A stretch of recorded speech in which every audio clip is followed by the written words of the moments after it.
1966.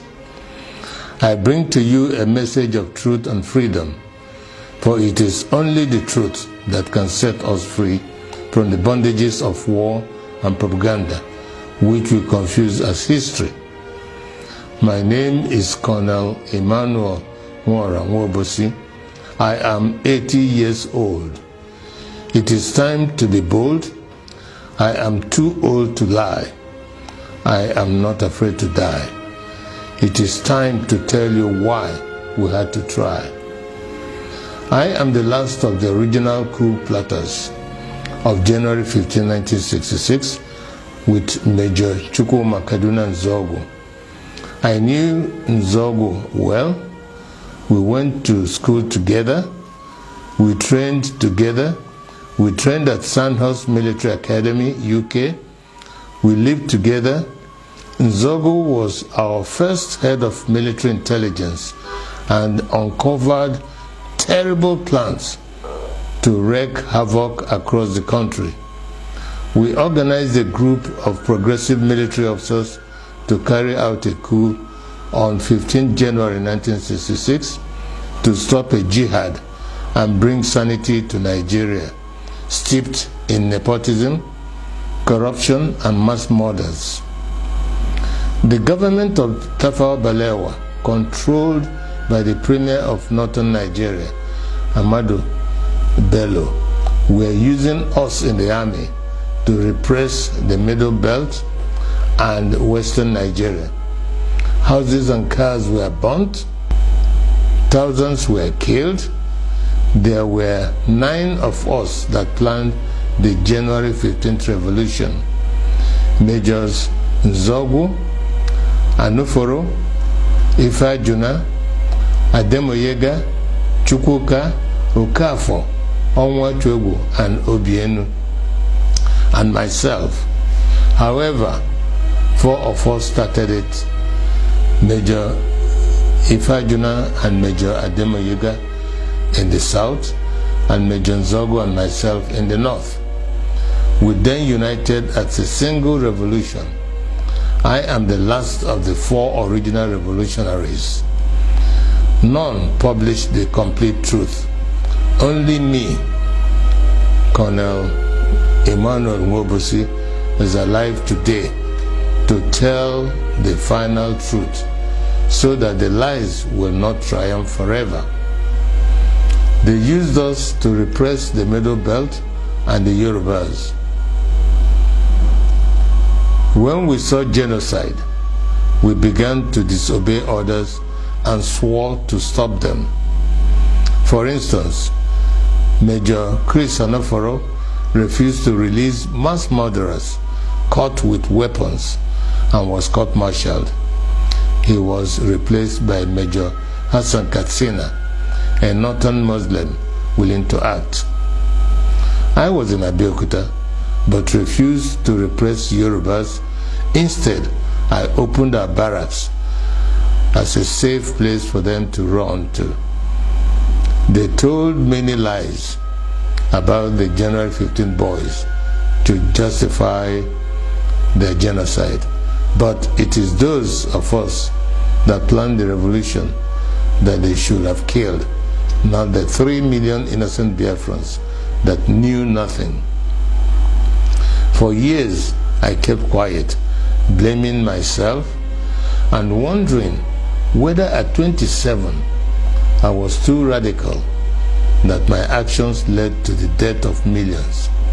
Today, the same evil in 1966 is being unleashed. As I watch, my sense of guilt has vanished, because we were not the evil. We were trying to stop the evil. That evil is radical Islamism. I have decided to speak out and warn the world of the impending disaster if we do not stop it. Each time radical Muslims plan a jihad in their religious mission to conquer the world, they will fail. But in the attempt, thousands and even millions will die.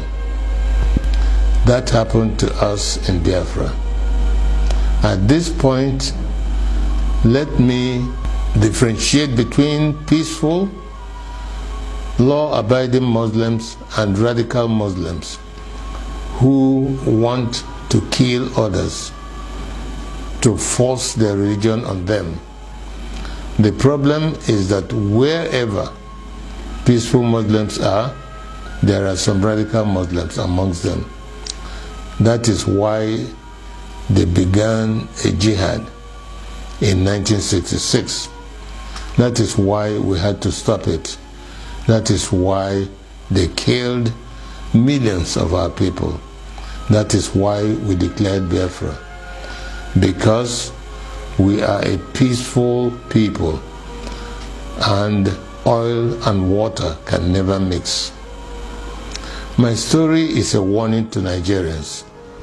For years, I was prevented from speaking the truth by exile, prison, harassment, poverty, surveillance, and death threats held over many of the actors like Ojukwu, Zik, Awolowo, Ibiam, and the January 15 boys that survived.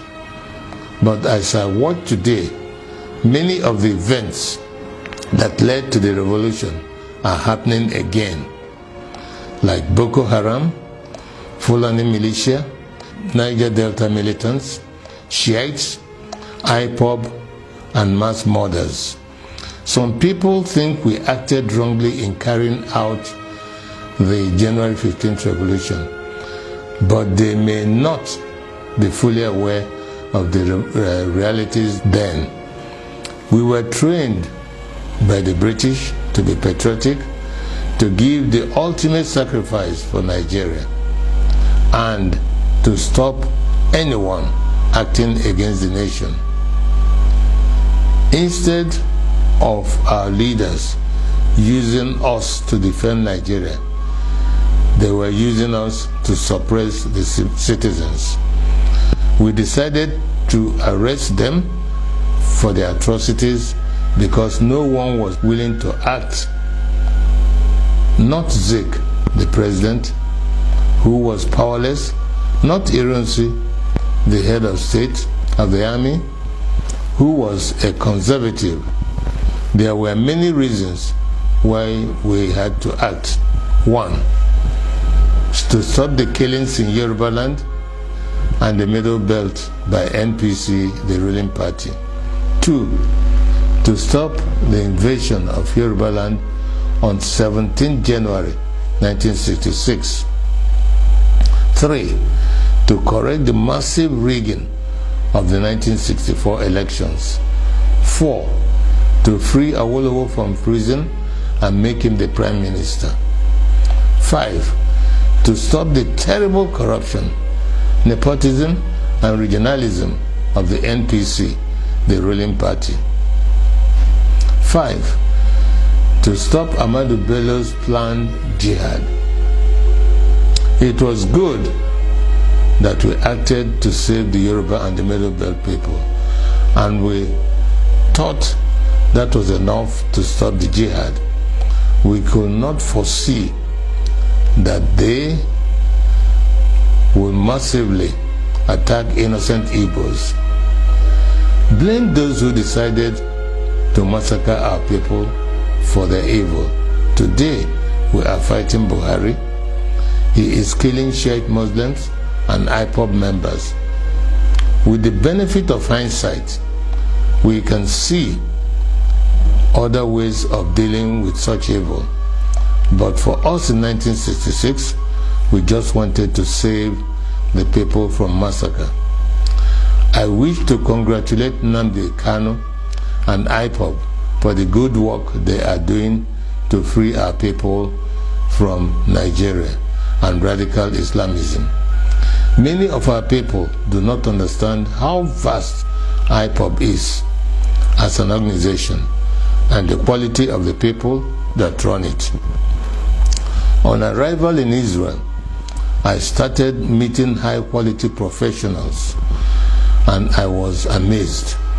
I don't know how IPOB united power professionals abroad, power traders at home, and ordinary people from market women to even riff-raff, all under one IPOB family with worldwide radio and television.